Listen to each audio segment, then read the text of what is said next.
time of upheaval, but a group of young people headed to Hawaii to escape the unrest, and Hawaii Theater is going to screen this amazing story. Here to tell us more about it on Living 808, we welcome producer John Wareheim and former Taylor Camp resident Diane Patolano. This looks fascinating. Welcome to Living 808. Actually, it's Diane Daniels. Oh, Daniels. Yeah, okay, yeah. excuse me. Diane Patolano is our cover girl of the book. All right, well, make sure we give her credit, too. So here's Diane Patolano. This is Diane. Well, let's start with the book, then, since we're on the subject of a different Diane. tell me more about this and this project. Well, this is a group of photographs, original photographs that I made at Taylor Camp in the 70s. Wow. And it's got a historic introduction, so a historic setting, and then the rest of the book is interviews and quotes with the Taylor campers, with their neighbors, some who liked them, some who didn't like them. So, you know, this is, I like to say, this is not hippie propaganda. It's like the full truth and nothing but the truth. But a lot of controversial stuff. Also interviewed the Eduardo Malapit, who was the mayor of Kauai, who worked for about 10 years or 8 years to get rid of the Taylor campers and rid Kauai of hippies.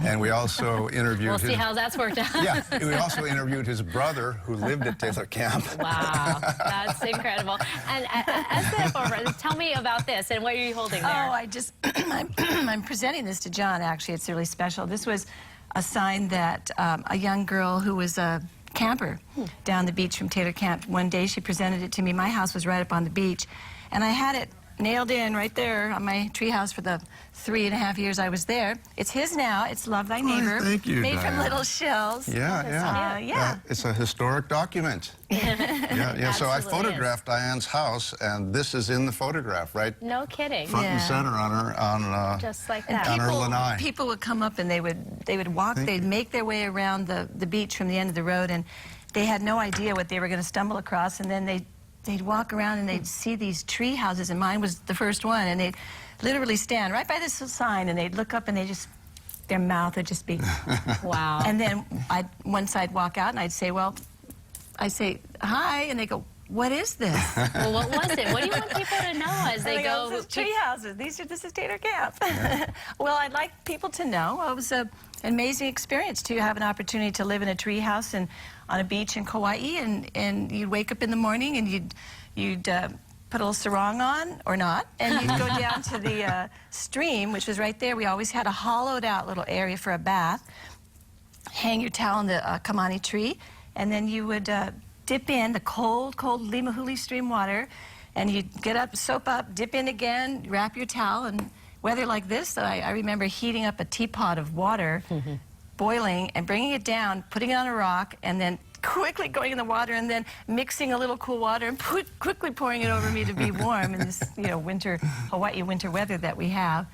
And we're looking at some amazing images. And what do you think people will take away from going to the screening at Hawaii Theater this weekend about this experience? There was no other community like this. And there never will be a community like this. So this is something completely unique. It's sort of the ultimate hippie fantasy, but there were a lot of other communes and, I guess we call it intentional communities, but nothing like Taylor Camp, because it had no guru, it had no rules. It was started by Elizabeth Taylor's brother, Howard, and he just turned everyone loose to their own devices. No rules, no regulations, but somehow it developed order without rules. It was really quite a well-organized place without any official or, Yeah, I thought it was official organization. I was thinking last night that it was as though we were all actually living together in one structure, but we were all had our own rooms. It was like that because it was a freedom of going up and down people's stairs and knowing that you could walk over to someone's home and in the evening, you'd walk around, the little kerosene lamps would be lit up, and it would be getting dark, and you'd smell dinner cooking and different smells of food. At a different time, and we encourage people to go check that out. We have the information, the event, it's a screening, very special, The Edge of Paradise at Hawaii Theater, coming up Sunday at 7, tickets at hawaiitheater.com. Thank you both for coming in and sharing this Thank you, Tanya. amazing, Thank you so much. unique experience. Thanks, with us. Tanya. Well, coming up, Pure Water at Home, a family-owned business, shows us antioxidant water systems. And we have Nicola Rothman here as